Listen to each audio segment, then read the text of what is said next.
Olá pessoal, bem-vindos. Vamos fazer esse vídeo aí falando sobre células. A gente vai estar usando como base de texto, né, o Telares Ciências do sexto ano, versão de 2019, né? Os autores são Fernando Gwen van Snyder e Helena Paca. E o tema abordado está dentro da unidade 2, capítulo 6, conhecendo a célula, por dentro da célula, teoria celular, da célula ao organismo, procariontes e eucariontes. Então, vamos lá. Conhecendo a célula. As plantas, os seres humanos e outros animais são formados por muitas células e por isso são chamados seres multicelulares ou também, pluricelulares. Calcula-se que no corpo humano, adulto, age em média cerca de 30 trilhões de células, para você ter uma noção aí que é muita coisa, né? Existem também seres formados por uma única célula, que são chamados os seres unicelulares. O estudo desses organismos unicelulares e pluricelulares são trabalhados no sétimo ano do ensino fundamental. Por causa do seu tamanho, as células devem ser estudadas por meio de instrumentos que permitam sua visualização, como o microscópio óptico, também chamado de microscópio de luz.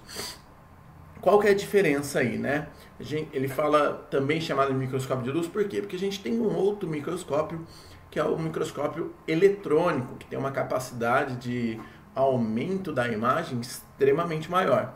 Mas ele tem também um custo muito elevado. Então, há um custo e rendimento, palpável aí na grande maioria dos laboratórios e fontes de pesquisa, universidades e escolas, a gente usa o microscópio eletrônico. Essa imagem que está aí, ela traz um pouco do que seria uma comparação, de uma ameba, um óvulo, que é uma célula, uma célula gamética, um gameta nosso, no caso da mulher, uma célula que forma o tecido epitelial da nossa pele e uma hemácia, que é a célula vermelha do sangue. Olha o tamanho dela ali, é só um pontinho, Reparem que as unidades de medida trazidas aqui são os micrômetros. Ou seja, na ameba a gente tem 500 micrômetros. Um óvulo tem cerca de 130. Uma célula da pele, cerca de 30. E uma hemácia, cerca de 8 micrômetros. Para você ter uma noção do que seria um micrômetro, a gente tem que comparar com unidades mais rotineiras, como centímetro e milímetro. Ou seja, imagine 1 milímetro da sua régua. Pega esse 1 milímetro e divida por 1000. Parece bem pequeno, né? Exatamente. Essa unidade microscópica se chama micrômetro. Ou seja, quando a gente fala de microscopia ou microscópio, a gente está vendo estruturas que têm na sua base de medida micrômetros, ou seja, estruturas muito pequenas. O microscópio de luz, ele, é tema a ser estudado no livro aí mais para frente, mas a gente sabe que é um conjunto de lentes que amplificam a imagem, e essa imagem que está ali, o item que você está querendo enxergar, ele é atravessado por uma fonte luminosa que permite que as lentes transmitam essa imagem ampliada até a sua vista, e aí você visualiza este elemento. Beleza? Então vamos lá. Por dentro da célula, ele traz aí pra gente essa imagem que representa duas células bem distintas, as mais conhecidas aí pra gente. Uma célula animal e uma célula vegetal. Repare que ambas dispõem de organelas ou itens aqui, porque a gente ainda não falou sobre as organelas, muito parecidos ou iguais. Por exemplo, núcleo. Temos um núcleo numa célula vegetal e temos um núcleo numa célula animal. Temos aqui uma estruturinha chamada membrana plasmática ou membrana citoplasmática. A membrana plasmática é a membrana que envolve essa célula e separa ela do ambiente externo. Então a gente tem aqui, essa, no caso da célula animal, que está em azul aqui, e a célula vegetal está em verde, porém a gente tem uma outra estrutura aqui chamada parede celular, que a gente vai estudar mais para frente aqui.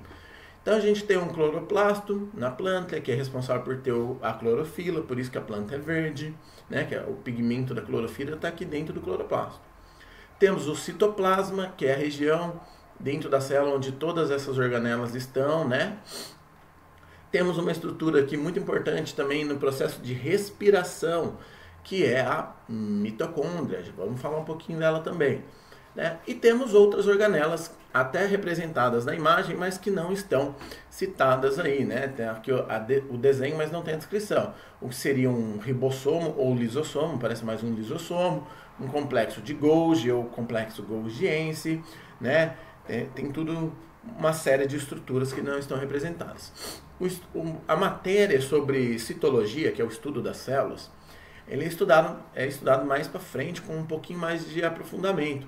Então, para o 6º ano do Fundamental 2, a matéria ainda não é tão aprofundada. Então, não estranhe não estudar algumas das estruturas celulares, porque com as novas normas da BNCC, esse material foi, né, atualizado e dividido em partes. Então, por hora, é só nessas principais organelas e estruturas que a gente vai focar. Então, vamos lá. Estruturas celulares. A primeira aqui, né, a inicial de fora para dentro, a membrana plasmática. É uma película que envolve a célula. E, entre outras funções, ela regula o que entra e o que sai da célula. Beleza? Então, os nutrientes que chegam através da alimentação, o gás oxigênio que chega através da respiração, da inalação do gás, né, chega até a célula de alguma forma. A gente vai estudar isso mais para frente também, as correntes sanguíneas que transportam esses elementos.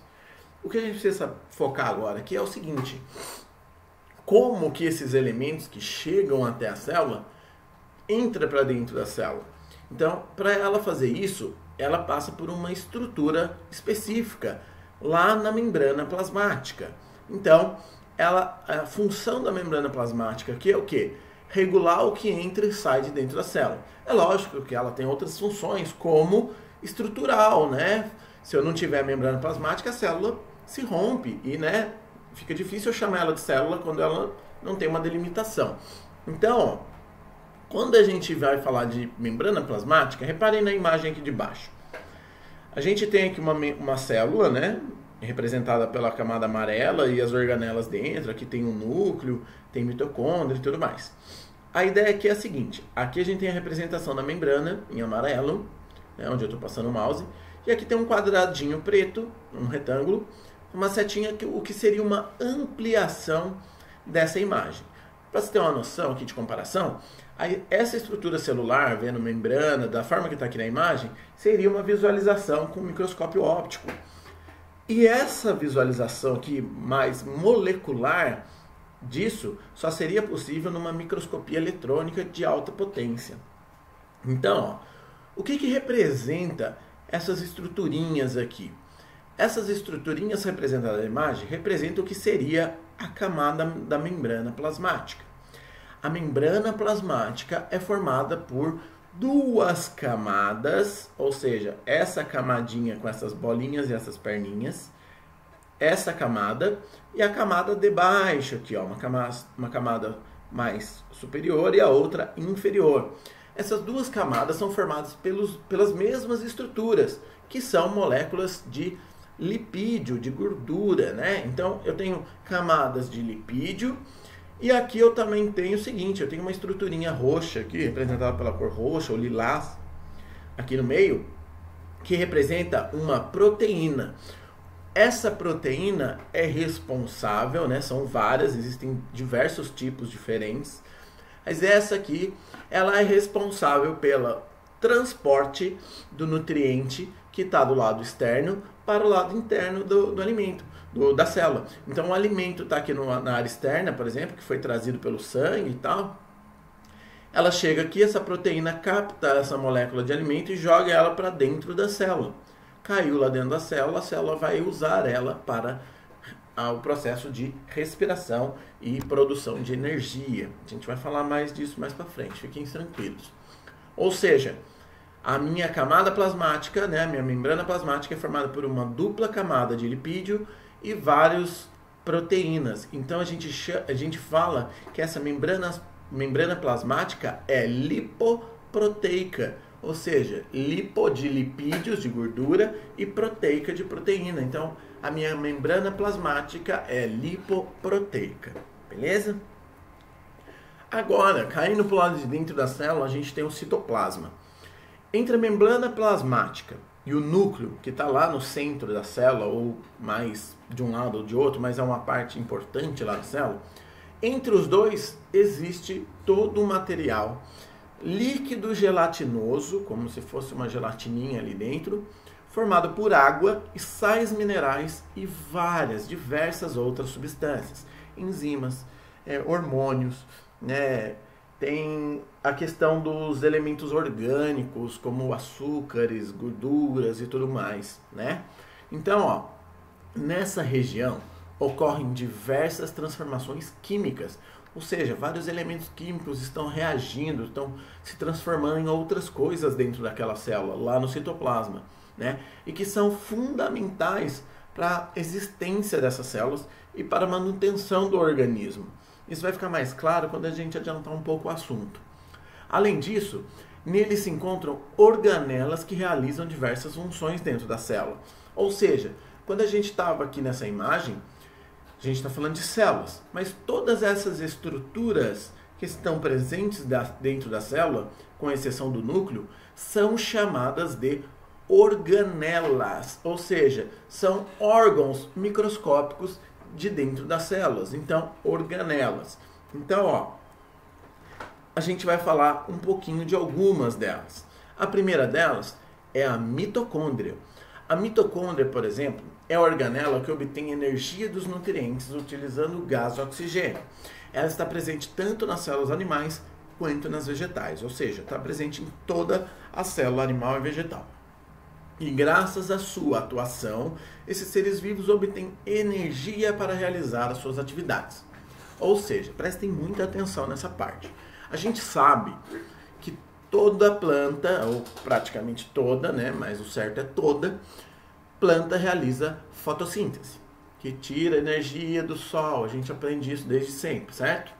São seres autotróficos, produzem o próprio alimento e tal. E que os animais são heterotróficos, tem que se alimentar de algum organismo, né, para manter a sua energia. Ele não consegue tirar energia através da luz do sol. Mas a ideia é, o que é energia? O que significa essa energia que a gente tanto fala, né? O que representa? A gente tem que entender que quando a gente se alimenta de algo, a gente está se alimentando de uma massa, de um material que contém diversas substâncias. Como que a gente usa essas substâncias? Como elas são utilizadas, né? Ela tem que chegar digerida pelo seu sistema digestório lá, ou pela planta, vai ser absorvida, né, pela raiz, sais minerais e água do solo, e vai utilizar o sol, a energia luminosa do sol. O que ele vai fazer com isso tudo? Para onde vai? Vai chegar até dentro da sua célula. Quando chegar dentro da sua célula ou da célula da planta, vai ter uma organela que se chama mitocôndria, que é responsável por pegar o açúcar dessa substância que você se alimentou ou da planta que ela tirou do processo de fotossíntese e vai queimar essa substância. A queima dessa substância gera energia, uma molécula de energia chamada ATP, beleza? Além de originar a molécula de energia, ela gera calor. Então, o calor é perdido, por isso que a gente mantém a temperatura corporal, a gente tem uma temperatura gerada pela produção de energia através das células. A planta também gera calor. Ela gera esse calor, mas ele é ínfimo, e esse pouco calor que ela gera é perdido na forma de transpiração. Ela não consegue manter, né, esse calor aí, tá bom? Por isso que, né, a gente não fala que planta é quente ou que tem calor específico e tudo mais, tá bom? Então, assim, essas reações que ocorrem dentro da mitocôndria são responsáveis por gerar energia. Energia essa que vai ser disponibilizada para a célula para que ela faça tudo o que ela tem que fazer. Produzir a proteína que vai para o seu corpo, estruturar a sua célula, fazer divisão celular para gerar outras células. Tudo isso demanda energia. E essa energia tem que sair da sua alimentação e respiração através dessa organela, mitocôndria. Tudo bem? Próximo, então, a gente tem aqui duas estruturas responsáveis, né, que aparecem aí na célula vegetal. Então temos o vacúolo e o cloroplasto. Então, nas células das plantas encontra-se esses dois carinhas aí, vacúolo de suco celular e uma cavidade que é uma cavidade que armazena sais, açúcares, proteínas e principalmente água. Aqui, pessoal, por que eu tenho que saber que principalmente água? Porque é a água que entra nesse vacúolo, chamado tonoplasto, quando ele é responsável por isso, que vai dar o tônus da planta. Senão ela vai ficar mais firme ou mais murcha. E isso tem um papel fundamental no controle de entrada e saída dos gases da planta, né? Entrada do carbono para ela fazer a fotossíntese e gerar energia, e a saída do gás oxigênio, que vai ser lançado na atmosfera e a gente vai respirar. Então, ó, há também uma estruturinha chamada cloroplasto, organelas de cor verde que contém o pigmento clorofila e participa do processo de fotossíntese. Essas duas organelas e a parede celular estão presentes apenas na célula vegetal. Aqui está errado, pessoal. Célula animal aqui. Então vamos corrigir já, né? Vamos arrumar isso aí. Vamos lá. Isso aqui é célula vegetal. Passou batida aqui, ó. Vegetal. Então aqui, pessoal, qual que é a ideia aqui? A célula vegetal apresenta como 3 características principais que diferenciam de uma célula animal essas 3 estruturas. Vacúolo, que está representado nessa imagem aqui, ó. O vacúolo, geralmente, numa imagem de célula vegetal, ela representa maior parte do que seria o citoplasma ali. Ela ocupa um espaço muito grande da célula, né? Ó, reparem numa visão microscópica aqui, ó, que o tonoplasto, que é o vacúolo central da célula, é enorme em relação ao tamanho da célula completa, né? E a imagem do lado aqui, a gente tem os cloroplastos. Quando a gente fala que planta é verde, a cor que a gente enxerga na planta é a cor refletida dos cloroplastos, né? Das folhas. Então, assim, se você olhar uma célula vegetal sem os cloroplastos, seria transparente, ó, esbranquiçado.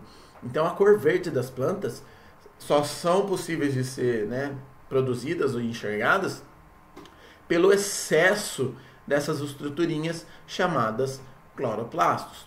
Dentro do cloroplasto, a gente tem pequenas estruturinhas menores que possuem o pigmento da clorofila.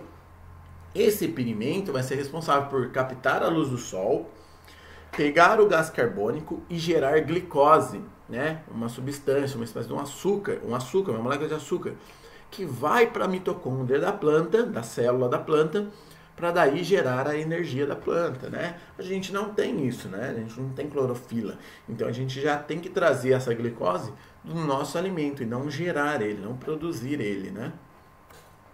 E aí a gente entra numa das principais estruturas da célula aí, que é o núcleo. O núcleo atua como um centro de controle. Ele é quem comanda a célula, das atividades da célula. É nesse compartimento que se encontra o ácido desoxirribonucleico, conhecido pela sigla DNA, do inglês Desoxyribonucleic Acid, ou seja, letra D aqui, ó, D do DNA, né? N de nucleico e A de ácido. Então, o certo aqui em português é ácido desoxirribonucleico. Então não se assustem quando vocês verem a sigla ADN, porque DNA é a sigla em inglês, né, na ordem inglesa. Em português ela é ADN, porque a palavra ácido vem antes. Então, ácido desoxirribonucleico. Então fica ADN a sigla em português. Mas a gente está mais que acostumado a usar a sigla DNA. Acho que todos vocês já ouviram alguma vez na vida alguém citar essas siglas, DNA, né? O DNA estrutura-se em fios microscópicos, que por sua vez organizam-se nos cromossomos, no período de divisão celular. O que significa isso, pessoal? Imagine o seguinte, eu tenho uma célula que tem uma imagem, né, que representa isso, tem uma delimitação da célula lá, aqui não dá para ver a membrana, tá? Isso tudo está dentro da célula, isso aqui mais precisamente é um neurônio. Aqui tem o citoplasma, que seria todo o citoplasma, em volta do núcleo.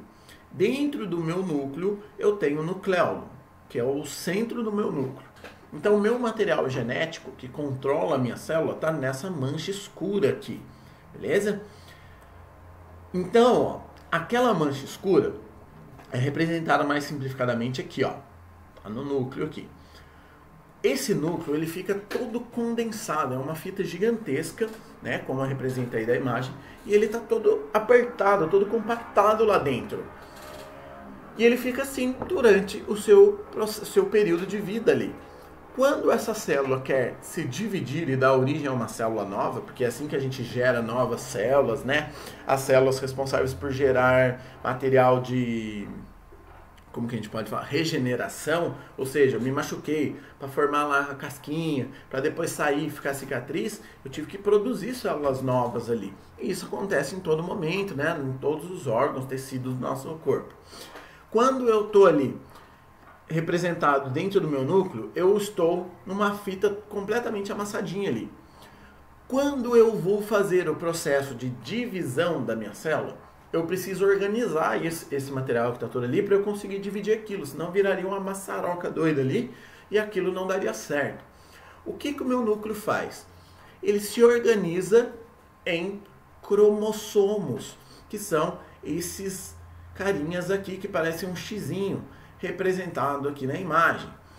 Para ser mais preciso, no corpo humano nós temos 46 cromossomos em cada núcleo de todas as células que possuem núcleo. Por que todas as células possuem núcleo? Porque nós temos a hemácia, que é uma célula responsável por transportar a molécula de oxigênio, e elas não possuem núcleo. As demais células do nosso corpo, todas elas possuem núcleo. E esse núcleo, quando vai fazer a divisão celular, se organizam nesses cromossomos. Os seres humanos possuem 46 cromossomos desses aqui, sendo que eles se organizam em pares. Vocês vão entender o porquê disso ali na frente. Eles se organizam em pares, então se eu me organizo em pares, 46 dividido por 2, né, por pares, eu tenho 23 pares de cromossomos no meu DNA, no núcleo da minha célula. Beleza? Então aqui a gente tem uma representaçãozinha no que seria a ampliação de um cromossomo. E esse cromossomo é formado por uma fita de DNA completamente condensada também. Então se eu pegar esse cromossomo, imagina que é um novelo de lã. Se eu pegar ele, pegar a ponta e ir puxando, eu vou tirar uma fita gigantesca de DNA dele ali. Então eu tenho essa fitinha que também tem uma estrutura muito específica. Ela é helicoidal, ou seja, ela é toda torcida e é formada por bases, né? Essas pontes aqui, ó, que unem as duas fitas. Mas isso aqui é matéria que a gente estuda mais para frente. Vamos focar só no núcleo e a divisão celular aqui agora. Depois, antes da gente entrar no processo de separação de célula, a gente tem que entender o conceito de teoria celular. O que representa a teoria celular? O que significa isso? Então vamos lá. Na década de 1830, já com a existência do microscópio, o botânico escocês Robert Brown, de 1773 e falecido em 1858, descobriu um pequeno corpo, né, uma pequena coisinha lá dentro de vários tipos de célula das plantas e denominou que esses corpos seriam chamados de núcleo. Núcleo vem da palavra que significa central, né? O item principal. Por que ele considerou isso? Porque ele percebeu que todas as células tinham pelo menos um núcleo. Então ele falou, poxa, todas têm, é um negócio que tem todas as células que eu olho. Então é uma coisa, é uma unidade muito importante aparentemente, né? Para cada uma dessas células. Em 1838, 8 anos depois, então, o botânico alemão Matthias Schleiden concluiu que a célula era a unidade básica de todas as plantas. Ou seja, ele usou essa ideia, né? De que, poxa, se eu tenho um núcleo que está em todas as células, mas anterior a isso eu tenho que todas as plantas são feitas por células, eu chego à conclusão que a célula, cada uma delas, é uma unidade básica de formação. Ou seja, eu não consigo ter uma planta se eu não tiver célula. Então, eu entro aqui dizendo que cada célula é uma unidade básica, ou seja, é uma unidade primordial, importantíssima, para que eu tenha uma planta. E nesse caso, é de qualquer uma. Um ano mais tarde, um zoólogo, né, que trabalha com animais, então, alemão Theodor Schwann, né, Schwann, que se lê, 1810 a 1882, generalizou este conceito para os animais também, porque ele percebeu que em tecidos, né, trabalhados ali, células animais, também eram formados sempre por células. Então, se a unidade básica de toda a planta era uma célula, os animais também deveriam ser. Surgiu assim, então, a primeira teoria, a teoria de Swan e Schleiden. Todos os seres vivos são formados por células.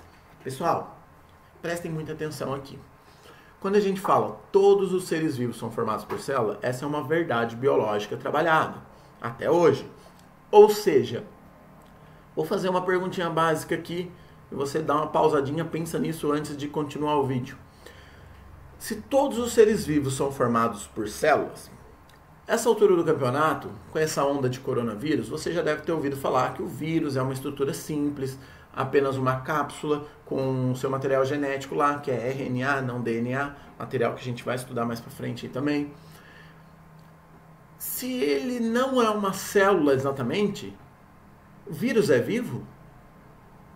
Então, o vírus não é considerado um organismo vivo, então ele não morre. Quem não é vivo não pode morrer. Eu só consigo morrer aquilo que é vivo. Por exemplo, se eu pegar uma carteira, uma mesa, eu não posso quebrar e falar que eu matei a mesa. Eu falo que eu quebrei, afinal de contas ela não tem vida. Então o vírus, ele não morre. A gente usa um conceito que é desnaturaliza, ou seja, a gente desmancha ele, a gente não mata ele, tudo bem? É só uma curiosidade aqui, porque a estrutura viral a gente vai trabalhar também mais para frente, isso é trabalhado no livro do 7º ano.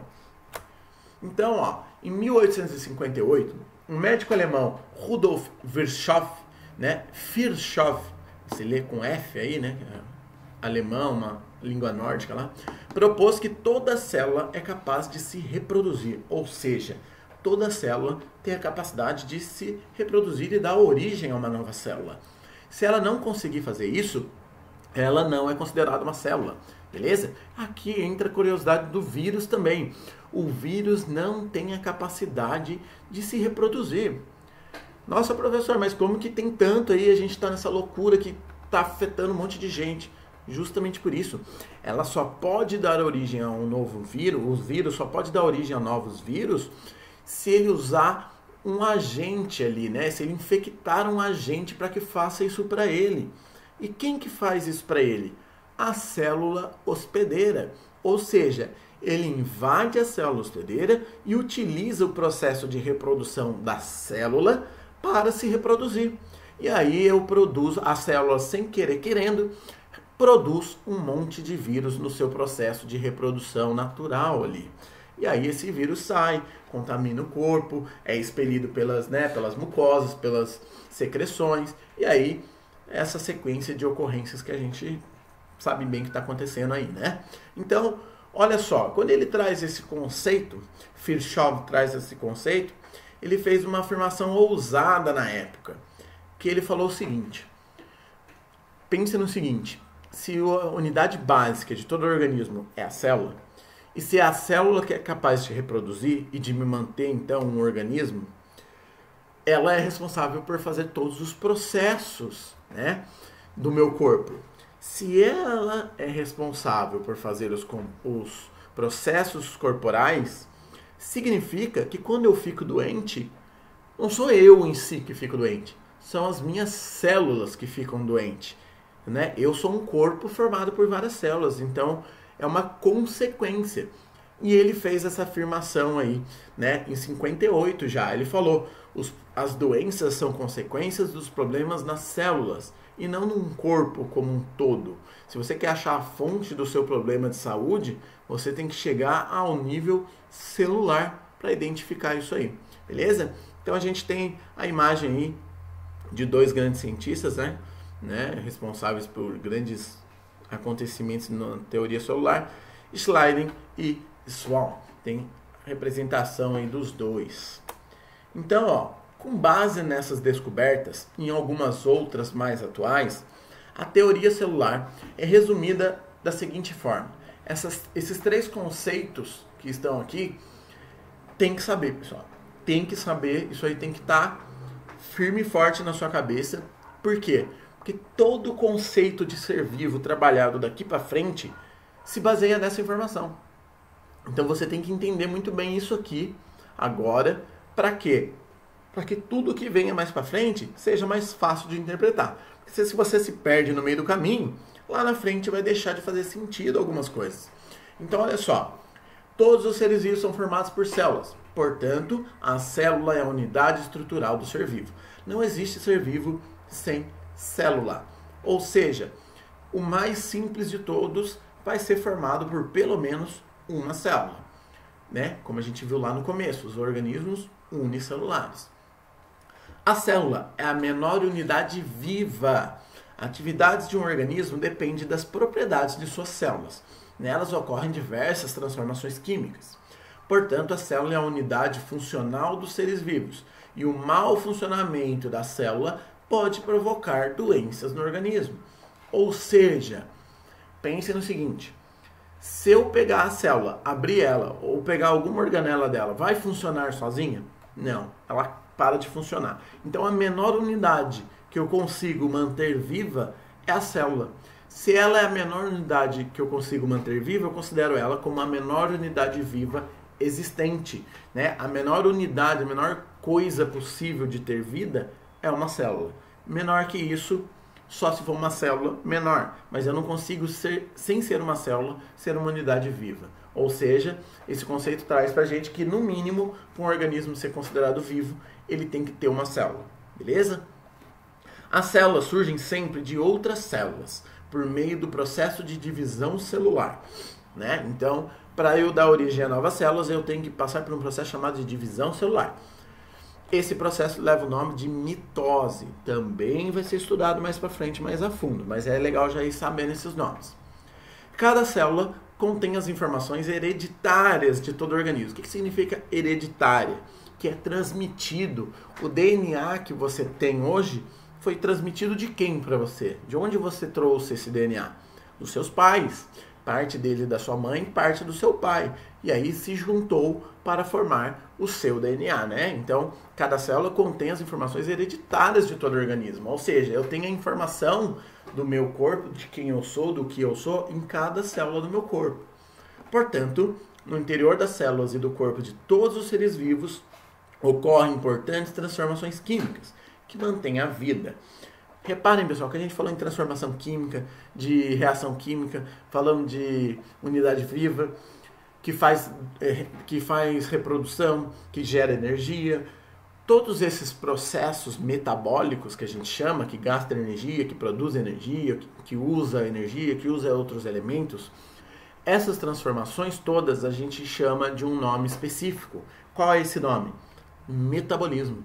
Então a gente resume esse conceito de que a célula precisa fazer isso, a célula precisa fazer aquilo para ser chamada de célula. A gente resume isso em uma célula é a menor unidade viva de qualquer organismo. Todo organismo vivo é formado por célula e toda célula tem que ter a capacidade de realizar metabolismo. Quando eu falo realizar metabolismo, eu estou falando de tudo. Produzir energia, respirar, reproduzir, todas as outras, secretar substâncias, ou seja, produzir hormônio, produzir enzimas. Tudo isso está dentro de um único conceito que se chama metabolismo. Beleza? Pessoal, aqui a gente tem uma imagem muito bacana que representa a divisão celular de uma célula, aí no caso de cebola, né? Essa célula aqui muito provavelmente foi tirada da casquinha da cebola, cortadinha, colocado um corante para que a gente consiga enxergar isso, porque senão é transparente, a gente não consegue enxergar, e colocado no microscópio óptico. Provavelmente isso aí deve estar com ampliação de 1.100 a 1.300 vezes, beleza? Então reparem aqui que legal, olha só. A gente tem uma célula única, claramente delimitada por uma linha azul um pouquinho mais escura aqui, ó. Então a gente tem uma célula. E ela tem células vizinhas aqui, ó. Tem um canto de uma aqui, um canto de outra aqui, a porçãozinha final de outra, um cantinho aqui, outro. Ou seja, nessa mesma imagem eu consigo ver uma célula, mas uma inteira e 4 ou 5 partes de outras, né? Então olha que bacana. Lembra que aqui a gente falou que é um material todo apertadinho, espalhado ali? Quando ela vai se dividir, eu organizo isso em cromossomos. Aqui está como a imagem, né? Ela se sobrepõe, então eu tenho os cromossomos já organizados ali, mas está tudo meio que acumulado. Se fosse uma célula humana, quantos cromossomos teria aqui? 46, né? Divididos em 23 pares. Então eu tenho aqui a célula cebola com o núcleo todo já organizado em cromossomos. E a gente falou que eles se organizam. Olha só, ele se organiza de uma forma, e aqui dá para ver claramente também uma estruturinha, ó, uns risquinhos. Esses risquinhos são partes estruturais aqui que vão dividir, separar esses pares de cromossomos. Então, na outra situação aqui, ó, a gente já tem esse material separado, ó, já separou parte para cá, beleza? Quando separa isso, eles se organizam novamente e forma duas novas células. Essa divisão aqui, ó, reparem, pessoal, até aqui, ó, eu tenho uma célula inteira, uma célula inteira. Aqui eu ainda tenho uma célula inteira, mas ó, já tem uma leve dobrinha para dentro aqui, ó, uma leve dobrinha. Essa dobrinha vai fechando até eu formar uma parede aqui, ó. Tem uma membrana fechada aqui já. Então, nesse momento, eu já tenho duas células. Uma célula mãe, agora eu tenho duas células filhas. Tá? Eu não chamo de mãe e filha, eu chamo de mãe inicial e duas células filhas. A mãe desaparece aqui, né? Eu tenho duas células filhas aqui, então, com um material genético idêntico ao da mãe. Então, se ela é idêntica, significa que a célula que vai nascer aqui é igualzinha a que deu origem a elas, né? E aqui eu tenho as duas na versão final. Antes da gente partir para dar célula-organismo, eu separei um vídeo aqui que representa isso de forma bem simplificada e bem mais prática aqui para entender. Olha só, eu vou tirar o áudio do vídeo, né? Porque senão não vai sair nesse vídeo. E eu vou colocar a imagem só para você conseguir entender isso, ó. A gente tem um núcleo, os cromossomos já estão separados. Aquelas fibras que eu mostrei, ó, aqui está em inglês, né? Mas são essas fibras, ó, elas estão migrando para o lado da célula e elas começam a grudar nos cromossomos. Estão vendo? Tem um ponto específico aqui, ó, né? São os sinotocoros aqui, ó, os sinótocoros, que eles vão puxar cada cromossomo desse para o centro. Eles vão se organizar no centro da célula aqui, né? Que é aquela imagem que a gente viu ali da cebola. A partir do momento que elas se separam, elas são puxadas de volta para a região de cada lado, ó. Puxou para cada lado, vai começar a dobrar aqui, ó. Ó, tá vendo? Começou a dobrar, fechar. Para quê?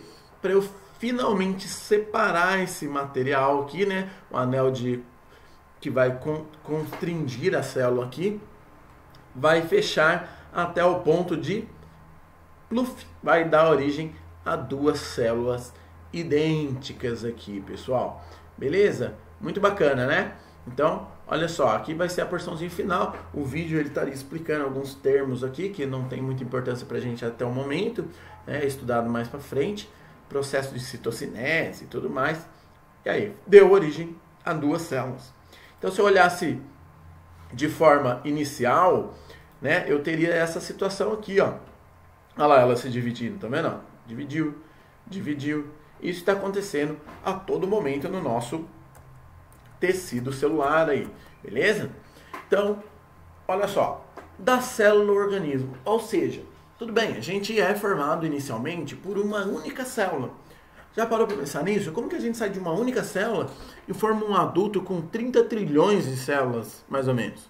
Então, olha só, todos nós já fomos um dia uma única célula chamada zigoto, ou também célula ovo. Hoje em dia, a gente pode usar até o termo óvulo, tá? Então, se você achar o termo óvulo, como essa célula fecundada aqui, ó, pode ver que na imagem ela traz esse nome, ó, óvulo. Aparece aqui, ó.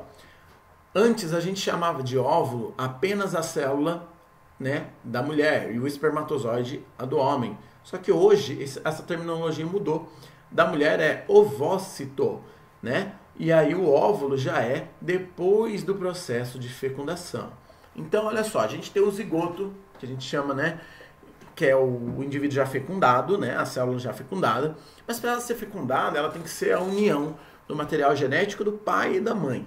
O material genético do pai e da mãe são o que a gente chama de gametas, células gaméticas. elas vão se unir através de um processo chamado fecundação. Vai dar origem à célula ovo ou óvulo, que aí tem o material genético do pai e da mãe. Juntou os dois materiais genéticos, já tem um material genético único, que é o seu, o que vai dar origem a essa criança aqui da imagem. Então o que vai acontecer? Vai passar por um processo de divisão celular. Olha aqui a divisão, já tem duas aqui, que é o processo igual ao que vocês viram ali no vídeo. E isso vai acontecer várias vezes, até eu formar uma massa celular. Essa massa celular vai começar a se dobrar e se dobrar até dar origem aos primeiros tecidos. E aí vão formar a primeira estrutura aqui fetal, que é o que vai dar origem ao feto, que até o final da gestação, 40 semanas ou 9 meses, vai dar origem ao indivíduo aqui, já da forma com qual será quando atingir a fase adulta. Ou seja, eu tenho uma criança com todos os órgãos e estruturas formadas para apenas agora desenvolver fora do corpo da mãe.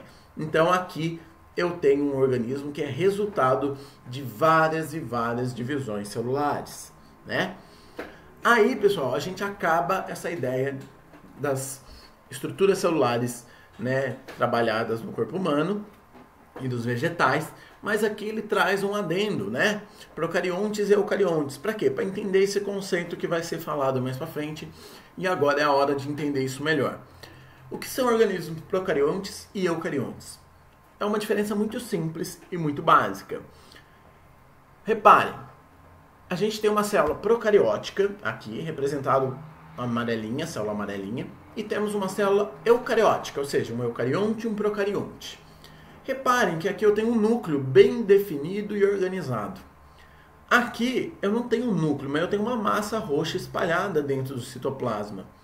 Essa é a principal diferença entre um organismo eucarionte e procarionte. O organismo procarionte não tem o seu DNA delimitado e organizado dentro da sua célula. O eucarionte é quem possui o núcleo bem organizadinho dentro da célula. Essa organização se dá através de uma membrana chamada carioteca. Essa membrana chamada carioteca é quem dá o nome. Carioteca, quem possui carioteca se chama eucarionte.